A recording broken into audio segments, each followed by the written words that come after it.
So it looks like it was a no-go in the new trial department for Miss Lori, and she was all smiles about it. We're going to talk about that and a little bit more in today's video.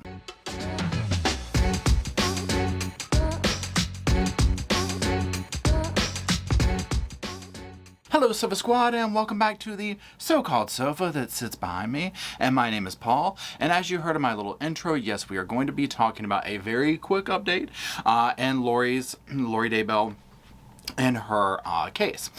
So as you probably know by now, she petitioned the court for a new trial, and they denied it today. That's the long and short of it. We're going to talk about a few of the specifics. We're also going to be looking at a couple of video clips, one specifically of her leaving the courthouse, seemingly all but skipping, right? So yeah, we're going to talk about all that. The way this video will work is I'm going to refer to a few articles. They will be linked down below. And also, we'll look at a couple of video clips. So without further ado, let's go ahead and review. Now, the first article I'm putting up here, this is by Caitlin Hart with East Idaho News. If you followed this case, and you already know East Idaho News, Nate Eaton, they on it. So be sure to follow Caitlin, be sure to follow East Idaho News, and be sure to follow Nate. Now, the title of this article is Judge responds to Lori Vallow Daybell's request for a new trial. This was published at 12:26 p.m. on June 15th, 2023. What I've done is I put some clips up here on the screen from the article by Caitlin Hart.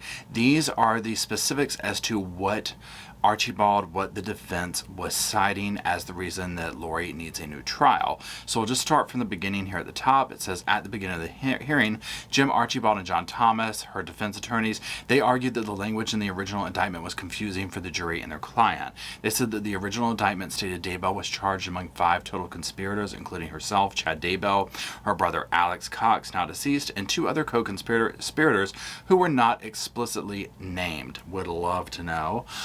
Later, the language was changed to clarify that Lori Daybell and Chad Daybell were the only co-conspirators. Archibald then argued that the language in the jury instructions was also confusing and that it was not clarified in a way that was fair to Daybell. So before Daybell's trial began, Boyce allowed a modification to the jury instructions to include the term and or rather than the and that was initially there dealing with the conspiracy charges. And lastly, Archibald argued that Saul Hernandez, juror number 8, who participated in an interview with Nate Eaton at EastIdahoNews.com, stated he was confused by the jury instructions, which Archibald says should be grounds for a new trial. Okay, so these are all the things here, and I do want to be clear on this right here, because if you follow me, then you know. First of all, you already know I'm not a lawyer, I'm not a cop, I'm not a judge, I'm not a therapist, I ain't any of that fancy stuff, okay? I'm just a guy with a sofa, little dog who is over there, and some opinions on true crime. And so all these are my opinions. I'm not credentialed to give like factual, credentialed fancy information, if you will. So that being said, I 100% get everyone has their day in court. Everyone deserves a defense. Even, unfortunately, people like Lori, right? And so all these arguments that they're bringing up, I'm like, you know what, dotting I's, crossing T's, I don't expect anything less, right? He's doing his job. Now, as we know, the judge was like, ain't gonna happen. And so the reasons brought up here, one of the big things here is the fact that we're going to watch a couple of clips. In fact, you know what, let's go ahead and do that now to remind us of the interview that they are citing. Very quickly, let's just review a couple of those clips. You see Lori, what was your thought to her reaction to guilty on all counts? Almost felt like she expected it. It wasn't a surprise to her.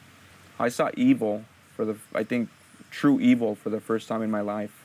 Well, you can say that again, brother. So yes, that's the gentleman here. Now there's also another juror who gave interviews, and this caused a little bit of a stir because some of the stuff they were saying, the things obviously that Archibald is citing here. And this is what happens in these cases where the jurors give these interviews afterwards. Of course, there's going to be information that the defense is going to want to say, well, hey, wait a minute, kind of a thing. I would argue that Archibald was going to file for a new trial anyways, right? I mean, that's what they do. We can expect this. They do this on almost every case. It's just, standard. The fact that this came out so fast, I'm like, wow, okay. There will be more coming down the pipeline. And so I go back and forth because honestly, at the end of these trials, I mean, I am glued to the internet looking up, what do the jurors say? What do the jurors say? Just to get an idea of what was going on with them. Now, when I watched this, his interview as well as the other person's, I didn't get this vibe that it was like, oh, all this stuff was super confusing and this and that. And even the prosecution will cite, like, no, there's a part in here where he's asked, were you confused, whatever, with instructions, and he says no. And so the case itself was so burdened with so many people and information and timelines and relationships. It's a complicated case, right? You just cannot deny that. So this kind of stuff was bound to come up at some point, right? Now, also one thing that I found interesting is during the hearing for this, Boyce was basically like, look, I never even got a copy of the interview or any of the quotes as evidence, so I didn't have that to review. And so I think that that's interesting that wasn't presented, right, as part of it. But again, look at how the case went for the defense. They didn't, we didn't hear from Lori, which I didn't think we would, right? But there was just really nothing there, right? And so this is kind of along the same type things. Now, that being said, when Lori's defense went in there, they were like, no, look, if we get this, this is what we want out of this situation. They were like, look, we want these cases, reset simultaneously. Chad, remember, he's scheduled for like April of 2024 or something. And so he's like, we want Lori to go at the same time and, let's go. So I thought that was interesting. I'm sure there was some overall tactic with that. What? I don't know. I'm sure, again, we'll be hearing more of this type stuff in the years to come. But again, Boyce shot this down. Good on him, obviously. Can you imagine? Can you imagine if, like, right out of the gate we went right back into it? I would have been like, oh my God, my heart can't take it. And neither could the people who truly matter, right? The victims, the survivors, Larry, Kay, these people. My God, they're already going to have to put up with years to come of this stuff, right? We still have Chad's trial to go through. So many other things, right? It's never ending. So that being said, what I want to do now is I want to go back to Nate Eaton, who I told you about, his Twitter account. Okay, this is the thing with Lori that, like, gets under my skin. And I feel like I'm probably speaking for a lot of us during this trial, where this is the part where you're like, do you get it? Do you get this? And actually, before we do that, I want to put up one of Caitlin Hart's tweets to introduce Nate's tweet, because this is a video.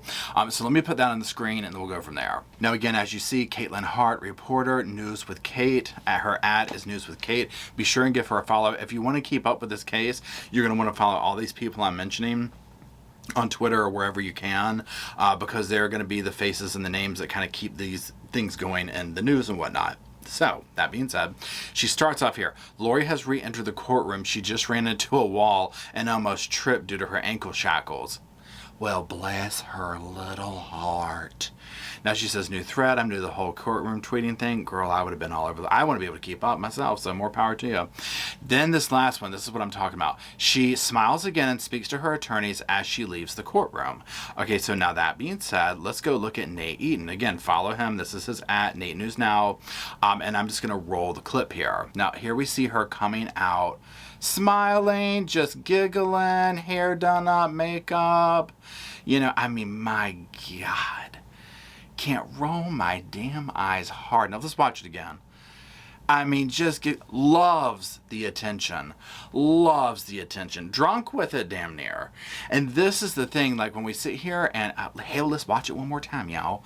When we see all these reports coming back of Lori smiling and laughing and all this kind of stuff, this is what I'm like, it's salt in the wound, And again, you have victims watching this. And when I say victim, I consider all the people who are related to the actual people who lost their lives, as well as people who didn't lose their lives, victims, right? Survivors, whatever you want to call them. They're people who have been affected greatly by these people's monstrous actions. And so that's the thing that really just gets to me, is seeing this type of behavior.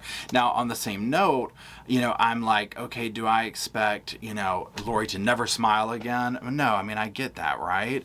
But it's the context, it's like, I think she absolutely loves this attention. And I don't know what kind of personality disorder one might have when you love negative attention, even when it's garnered in the way of, I played a hand in taking the lives of my children and whatnot, and am going to smile my way through it. You know what I'm saying? Like, that has to be some kind of disorder.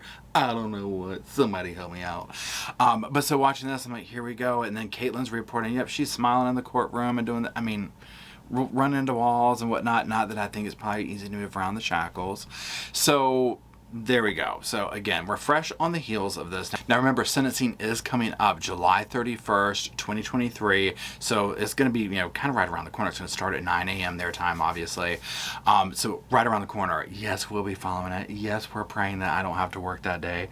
And I do believe that they're going to allow this to be, whatever you call it, streamed or whatever, which I think is a good decision if they do. So we will be waiting for that. And again, like I said, this is the first victory in this case, is to bring justice for all the victims, their family, everybody. And it's a long road ahead with, lots more court stuff. So my heart goes out to everybody. Now, if you're still watching, drop some sofas in the comment section for little Roscoe. I don't even know where he's under the sofa right now. Drop some more so we can hang out under there. I guess he's scared.